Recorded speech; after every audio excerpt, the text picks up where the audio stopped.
Hi, folks. You're with Tacitus today. Tacitus today, your pushback channel. And thank you for joining this audio live stream. In this essay, I'd like to talk about the proposed policies of President Trump and his administration in stopping all migration from third world countries to the United States.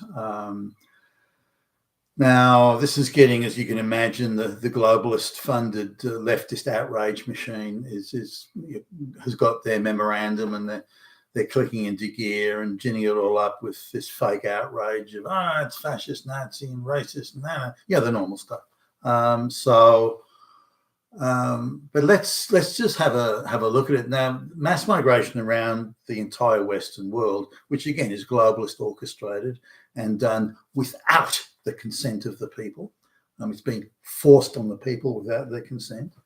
The primary source of mass migrants, of course, is where the surplus populations of the world are, which is where the third world is. So the most impoverished basket case corners of the world are the ones that are producing 4, 5, 6 children per woman, unlike the West, which is producing 1.4 or 1.5 children per woman. Now, the surplus population countries, and the Afghanistan as an example, that have large, even during the Civil War and during conditions of you'd think great difficulty, the Afghanis still have 5 or 6 children per woman. In places like Somalia and Eritrea and various other parts of Africa, it doesn't matter whether there's civil war, it doesn't matter whether there's famine, they still have these incredibly high birth rates. And if there's even a sign of prosperity of any description, the birth rate can quickly double. So you can go from 4 children per woman to 7 children per woman as soon as the drought or the famine or the civil war ends. So an incredible capacity to procreate. But these are places where government control or organization, bureaucracy, there's no real structure. These people are living more or less as they did in the Stone Age, and they've got sure, they might have mobile phones, and they might have I don't know, Nike or Adidas joggers or something like that, but they're still living in the fucking Stone Age. And these are the people that the globalist people movement machine is trying to move from these overpopulated areas into the West. But apart from that, they've had very little education, if any. Some have only had 2 years education, and that's in a rural forest school, which where the teacher is almost illiterate, and attendance even during those 2 years would be sporadic and optional and rando and so on. So you've got these low IQ illiterate peasants. Now, if you look at the primary sources of mass migration to the West, and you look at the IQ, they're all got an IQ range of sort of 65 to 85. Now, that IQ range can be improved with, say, better diet, more consistent education, clean water, and there are ways to improve it, but not from a bottom baseline like that. These people are going to be next to useless. I often wonder, some of the Somali scams in the United States are quite intricate, and you'd need a certain amount of brain power to do that. The people that orchestrated and arranged those scams, and facilitated them and approved them and so on. They don't have an IQ of 70. That took some brain power to cook up those scams. So who's actually pulling the strings in the background? It's not the IQ 70 people, that's for sure. Nonetheless, just having a look at the sources of immigration now. In Australia, the primary sources of immigration are from India and China. Now, not every Indian that's brought in as a peasant, by the way. There are Brahmins and the rich, connected folks that want the bragging rights of saying, I've got a house in Australia or a house in the West, or houses plural. I've got a degree from a Western university, and they want all those things that are very much indicators of social prestige and social status, and nothing more. They want to come and buy a business in Australia, or open up a takeout food business dealing in cash, and these sorts of things. And then they import all that. Those Brahmins then import the Indian peasants to work as burger flippers and cooking up the fries and doing the DoorDash and all that sort of stuff. So they then bring in the peasants through fake schools and labour hire companies that are really just schools that are supposedly colleges are really just ghost colleges, and their real purpose is a labour hire firm to bring in Indian peasants and Chinese peasants to work at whatever jobs. And you see this in say there's a large house where, and I've seen this up front, where cleaners come in, and the minibus type, the limo minibus thing pulls up, and out jump 6 Chinese peasants. There's the overseer, who's the upper class person, often a woman, by the way, and she barks out orders, and the tone and the manner of the speaking is that she's dealing with people that are socially very much beneath her. And I speak some Mandarin, so half decent Mandarin, so I can hear what, more or less, I don't know every word, but more or less hear what they're saying. And so these people are given their order, and you better not fuck up, or else send you back to China if you don't watch out, all this sort of stuff. And they use various intricate sort of family and control networks. If you screw up, we'll make sure your family back in China suffers, and they've got all sorts of devices like that. And so these peasants are brought. Now, these are the ones that are coming. So you've got a small nucleus of people that come from the India and China, the Brahmins or the upper class Chinese Communist Party goons. But they're not here to contribute, to build, to create, or anything like that. They're simply here as an advance guard of, if you like, proconsuls of the Chinese cultural empire, or the Indian cultural empire, as the case may be. They're advance guards to put in place the exploitation machine before they bring out the peasants from India and China. So they only need one per 10 or something like that. So or even the greater number than that. Or the wider ratio than that, rather. So you have this small number of people. Again, they're not coming to contribute, to build, or create. They're just coming as part of the peasants' exploitation machine that they have set up in China and India, by the way. So they're just transplanting that exploitation machine, in effect slave labour, as they bring it to the West. And I'm thinking of Australia here, but the same applies to the United States or Canada or Britain or anywhere in the West.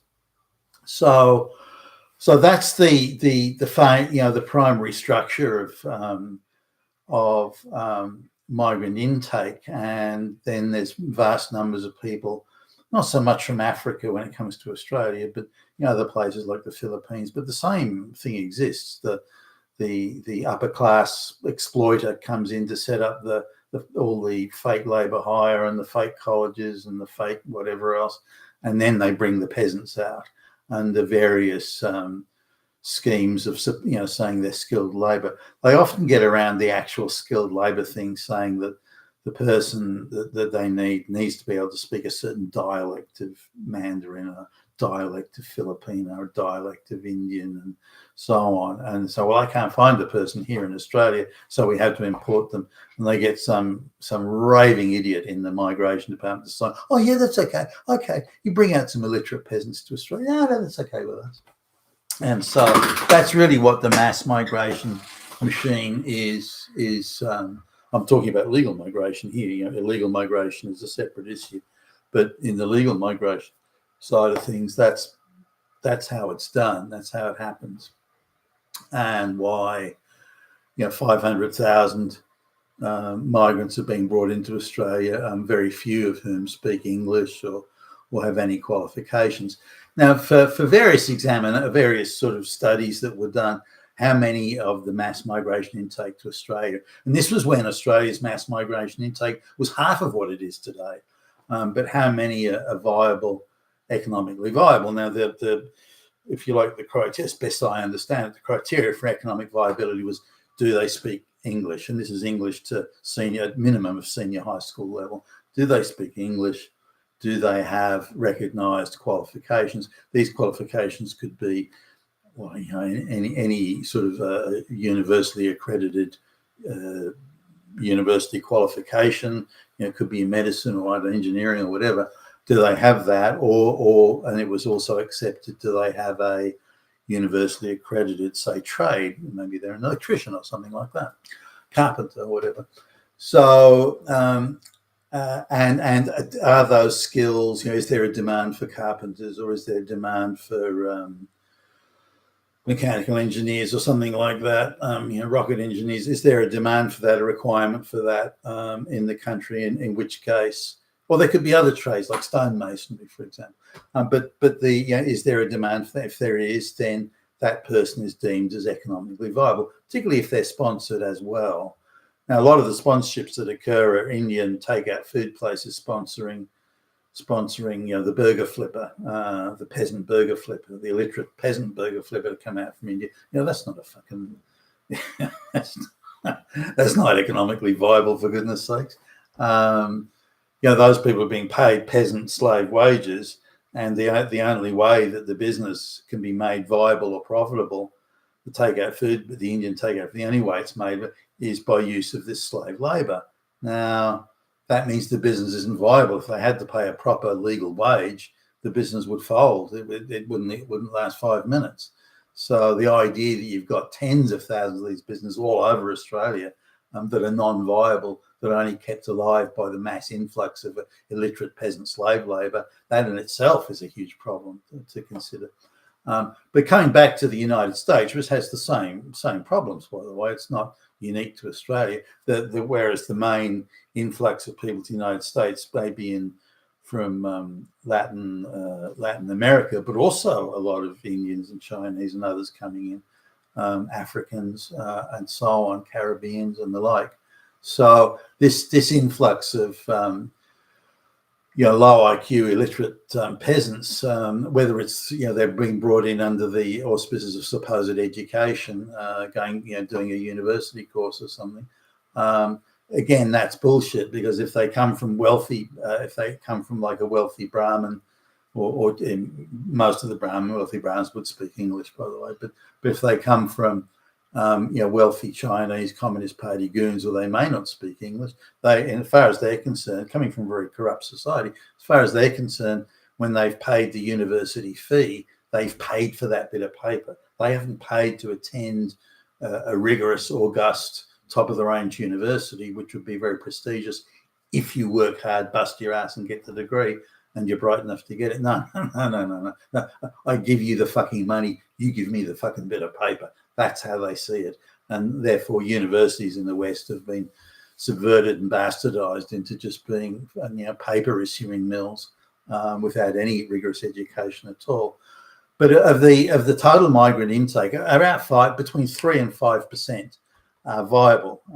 They come with skills, they come with recognized qualifications, and as well as they come with some work experience, and they have expertise that is needed in the economy. Only between 3 and 5%, but the majority coming in aren't that. They're third world, illiterate, low IQ peasants who form ghettos, and they even the second generation Western-born, Australian-born, Western-born, they still regard themselves as being, I'm Indian, I'm Afghani, I'm fucking Iraqi or Jordanian. They still identify. I'm Lebanese. They still identify, even 2 generations, and with Indians 6, 7 generations on, they still regard themselves as Indian, or again, they still have 100% loyalty to their own genetic diaspora. They have no intention of integrating or assimilating, or they're happy to take the money, and everything they can lay their hands on, whether it's through the welfare system, welfare fraud, or being gifted government jobs. Indians, for example, are being gifted government jobs in Australia, jobs they wouldn't have a hope of getting if it were in a competitive marketplace, a competitive employment marketplace. So the competition for jobs has been shut down, and subpar, lazy, ordinary people are being gifted jobs they otherwise just couldn't have got. So what is, when President Trump says we're going to stop migration to the United States from the third world, what he's saying is we're just going to stop people coming, low IQ peasant people coming to contribute nothing. They build nothing, create nothing, deliver nothing. They bring nothing to the table. All people who are that low quality can do is take. That's all they can do. And when they come into a society that has welfare, then that welfare naturally gravitates towards the least capable and least able. So why would you import millions upon millions of people who will represent the least capable in your society and then give them welfare? I mean, why would you do that? You just plain wouldn't. Now, it's different if you're related to them. If they're all your brothers and sisters or something, then that might be different. But they're not. They come from a completely alien culture, completely alien part of the world. They've no concept of the first world and its structures. And, remember 10,000 years ago, everyone in the world was around the same place. Everyone was a hunter-gatherer, living in caves. Everyone was around in the same position, no matter where in the world you went. And then things began to change. And in the 1960s, Western white man was putting rockets on the moon, while there were still plenty of people around the world, New Guinea, highlands, parts of Africa, that were still living in the Stone Age from 10,000 years. So 10,000 years ago, they were at a certain level, and they never really came out of that level. They stayed there for the whole fucking 10,000 years. Whereas white men in particular, white society, Western white in particular, developed culturally, organizationally, very important that, organizationally and technologically, so that they were putting men on the moon while the New Guinea Highlanders were still living in the Stone Age from 10,000 years previously, as they were in parts of Africa. These are the sort of differences we're talking about. We're not talking about just a bit of cultural difference. Who cares, So what, these people ate pomegranates and these people ate marmalade. That's the only, no, that's not the only difference. The difference is huge, huge. And these people have a lot of trouble assimilating. For example, if you look at the black people brought from Africa, 200, 300, 400 years ago, to the United States, for example, or the then colonies, which later became the United States, they still can't assimilate, still can't now. And some of these people, they get interviewed, they come and tell you, my antecedents were brought here from Africa in the year 1710. Okay, well, that's over 300 years ago. And it turns out when you look back, they actually were given freedom in the early 1800s. It wasn't so. So they've been free for 200 years, or more than 200 years, and yet they're still not assimilating. They still see themselves as a completely different alien culture. After living among whites for that amount of time, and you still can't integrate it. It's just there are substantial differences. So, as in, cultural differences, attitudinal differences, racial differences. Now, that's not doesn't fall into the acceptable woke dialogue today, but that's really the reality. So why bring people from the third world that will never integrate? They will never form part of the wider society. They will only ever be, either criminals, welfare dependents, engaging in, like the Somalis, in mass fraud and so on. So they're never going to integrate and become, Western citizens. Now, someone will point to, well, there's an exception out of those 200,000 people. One guy, that guy over there. Okay, there'll be exceptions. But that argument is the same as going, well, Beethoven was deaf, therefore every deaf person writes fantastic concertos. No, they don't. that's, a, that's a false relationship there. With, or a cow has four legs, a table has four legs, therefore a table is a cow. Well, they both have four legs, don't they? So no, the exceptions do not form the rule. So President Trump, these policies are absolutely necessary, not just in the United States, but all across the Western world. And you could even extend it further to, if people don't want to integrate and assimilate into the West, they shouldn't be here. You know, there's a lot of university kids get interviewed. You know, there's various YouTube vids and some of university kids getting interviewed. And the ones that come from where their parents, you know, they're born in America, but their parents come from Lebanon, say. And so the girl's getting interviewed there, and she'll refer to Lebanon as Micah. She's born in the United States, speaks with an American accent, going to American university. But she'll talk about my country, Lebanon, my people, Lebanese, my culture, the Lebanese culture, my, you know, she's Islamic, you know, my religion is Islam. Well, hold on. What do you mean? You've been born in America, ain't you American? No, I'm not, you know. So this non-assimilation and this belief that no, I've just come here to loot the place. I've just come here for the money.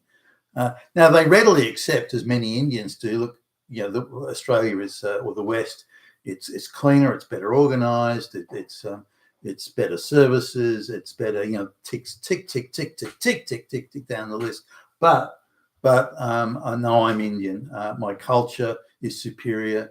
My spirituality is superior, and my race is superior. But why is your country just a basket case shithole then? Oh, well, that's just white people's fault anyway. So, well, why, if you don't want to assimilate or integrate, or why are you here? Just to loot the place. I mean, what do you think? And some of them are quite brazen about it. You know, Indians or people from the subcontinent, could be Pakistanis or Bangladeshis.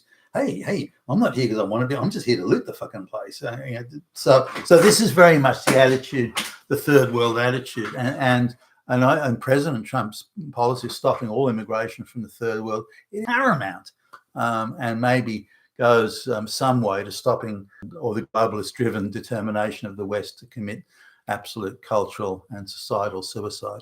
You've been with Tacitus today, your channel. Thank you for listening.